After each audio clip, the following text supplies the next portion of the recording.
सुबह का सूरज धीरे धीरे रेड वाटर वैली की पहाड़ियों के पीछे से ऊपर उठ रहा था। रोशनी ने उन 32 एकड़ की जमीन को उजागर किया जो लगभग एक सदी से कथाकार के परिवार के नाम थी। मिट्टी में लौह तत्व की वजह से लालपन झलकता था और हवा में देवदार और गीली मिट्टी की हल्की सी सुगंध तैर रही थी। दशकों तक यह जमीन लगभग एक भूली हुई याद की तरह थी। न कोई बाड़, न कोई रास्ता, न कोई बोर्ड। पुराने सरकारी नक्शों में इसका नाम इतने फीके अक्षरों में पड़ा था कि ज्यादातर लोग इसे गलती समझकर छोड़ देते थे और यहीं से पूरी कहानी का बीज बोया गया था। समय के साथ पड़ोस फैलता गया। शहर कुछ ही मील दूर तक खिसक आया और एक नया चोए रेड वाटर रिज यह दावा करने लगा कि उनकी सोसाइटी के 86 प्लॉट विकास योजना में यही जमीन शामिल है। लेकिन इस जमीन के कागज कभी किसी ने चेक नहीं किए थे। किसी ने भी यह जानने की कोशिश नहीं की कि यह 32 एकड़ किसी बेचैन इतिहास, किसी पुराने परिवार या किसी छुपे हुए विवाद का हिस्सा है। सबको लगा कि यह बस एक नो मैन्स लैंड है, एक खाली जगह जिसे विकासकर्ता अपनी सुविधा अनुसार इस्तेमाल कर सकते हैं। वक्त के साथ डेवलपर आए, इंजीनियर आए और भारी मशीनें आईं। बड़े बैनर लगे, 96 new luxury homes coming soon. लोगों ने प्लॉट बुक करना शुरू कर दिया। सड़कों के लिए ग्रेडिंग हुई, पानी की लाइनें डाली गईं और नींवें भर दी गईं। स्थानीय सरकार ने बिना ज्यादा जांच पड़ताल के परमिट दे दिए। एचओए ने इसे अपनी नई उपलब्धि बताया। सभी यह मान चुके थे कि यह भूमि किसी की नहीं है, या कम से कम किसी को इसकी परवाह नहीं होगी। वे यह नहीं जानते थे कि इस जमीन से जुड़ा एक परिवार अब भी मौजूद है और चुपचाप सब देख रहा है। कथाकार ने वर्षों तक इस जमीन को छुआ भी नहीं था। शहर से दूर रहते हुए इसे बस एक पुरानी स्मृति की तरह सहेज कर रखा था। लेकिन जैसे जैसे निर्माण बढ़ता गया, बैकहो मशीनें जमीन में गहराई तक धंसती गईं और नई सड़कों के नामकरण की खबरें आने लगीं।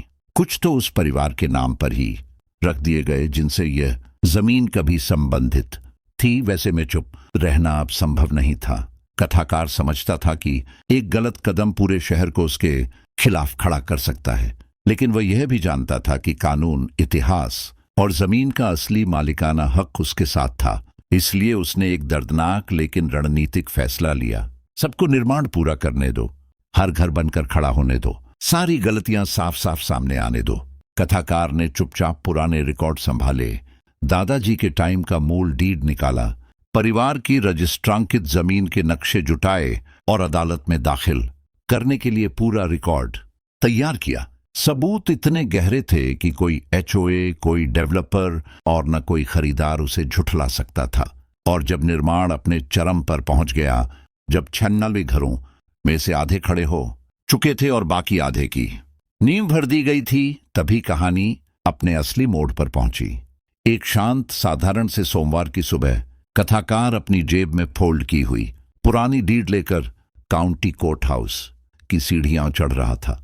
यहीं से असली युद्ध शुरू होना था। एक आदमी बनाम पूरा एचओए, और अदालत में पहली बार सबके सामने उसने वह डीड बाहर निकाली जिसने पूरे रेड वाटर रिज को हिला देना था। अध्याय समाप्त। अगले अध्याय में अदालत की पहली सुनवाई का आगाज होता है। चैप्टर 2, पर्दे के पीछे की सच्चाई और शुरू होता। कानूनी तूफान। अदालत में केस दाखिल होते ही रेड वाटर रिज चो में हलचल मच गई। जिस जमीन को उन्होंने लगभग अपना मान रखा था, वह अचानक किसी दूसरे के हक में खड़ी दिखाई दी। डेवलपर्स, एचओए बोर्ड, खरीदार, रियल एस्टेट एजेंट, सबके बीच तनाव फैल गया। लेकिन सबसे ज्यादा घबराहट एचओए अध्यक्ष को थी, जिसे लोग अनौपचारिक रूप से crane of red water ridge कहते थे, क्योंकि वह आवाज ऊंची कर लड़ने में जितना विश्वास रखती थी, उतना ही कम वह तथ्यों, कानूनी कागजों और जिम्मेदारी को समझती थी। पारिवारिक रिकॉर्ड, पुराने टाइटल, कर भुगतान की पावती और काउंटी ऑफिस की तस्दीक, सब कुछ कथाकार के पक्ष में था। इस जमीन पर कभी भी किसी डेवलपर का दावा दर्ज नहीं किया गया था। एचओए के ज्यादातर नक्शे तो बस फैंटेसी प्लानिंग डॉक्यूमेंट निकले, जिन्हें कभी सत्यापन की जरूरत नहीं समझी गई। बात अब सिर्फ जमीन की नहीं थी। बात इस बात की थी कि पूरे 96 घर, सड़कें, यूटिलिटी लाइनें और लाखों डॉलर का निर्माण सब कुछ गलत जगह पर खड़ा किया गया था। लोगों ने अपने सपनों के घरों के लिए जमा पूंजी दी थी। कुछ ने ऋण लिया था, कुछ ने पहले ही शिफ्ट करने की तैयारी शुरू कर दी थी। लेकिन इन सब के बीच एक सच्चाई थी। जमीन कथाकार की थी और हमेशा से उसी की थी। अदालत ने प्रारंभिक सुनवाई तय की। डेवलपर्स ने वकीलों की पूरी टीम खड़ी कर दी। एचओए ने भी अपनी तरफ से कागजों की फाइलें जमा की, लेकिन उनमें से आधे अधूरे थे और बाकी में ऐसे नक्शे थे जो कभी आधिकारिक रूप से दर्ज ही नहीं हुए थे। जैसे जैसे तारीखें आगे बढ़ती गईं, शहर के लोग फुसफुसाने लगे। कौन दोषी है? जमीन पर कब कब्जा हुआ? परमिट किसने मंजूर किए? एचओए ने जांच क्यों नहीं की?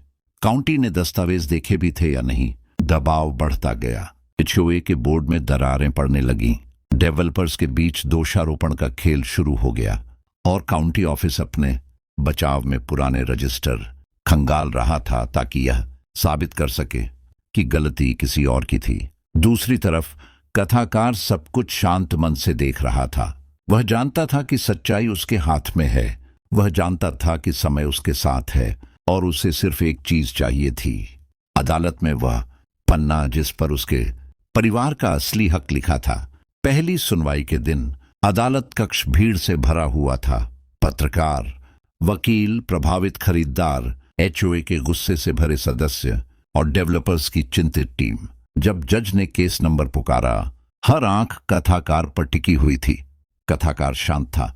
वह धीरे से अपनी फाइल खोली और उसने अदालत के सामने वह असली डीड रख दी जो दशकों से सीलबंद पड़ी थी। पर आज उसने पूरे शहर की किस्मत बदलनी थी। कागजों की आवाज कमरे में गूंज उठी। यहीं से कानूनी तूफान सच में शुरू हुआ। अध्याय समाप्त। अगले अध्याय में एचओए और डेवलपर की बेताब कोशिशें, झूठे कागज और सच्चाई की परतें खुलना।